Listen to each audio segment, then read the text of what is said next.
My name is Melanie McCracken, and this is my foster story.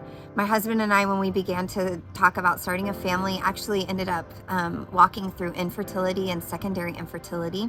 We, in the meantime, met a family at our church who were fostering a baby girl who was going to end up needing to be adopted. And that put fostering on our radar. We immediately kind of jumped into the licensing process and started our journey. And honestly, we entered the space with a lot of pride, thinking that we could step in and save the day and foster kids and then adopt them.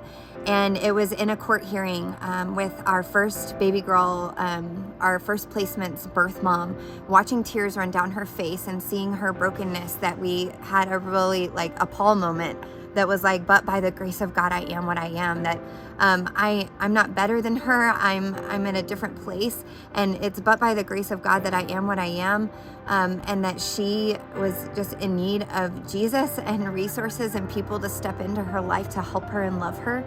And so to step into this space, God used that to really just turn our world upside down in the best way possible.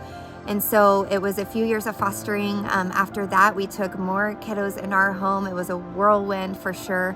It did lead to 3 children being adopted into our home as part of our family. But really, God used it to open our eyes to the need to just loving our neighbors and to being for an entire community of people and entire families, and not just this prideful way of thinking that we were going to step in and solve all of these people's problems, that their need is for Jesus, and that we can step in where he calls us and be obedient to that. And it's going to be his grace and mercy the entire way through the whole journey.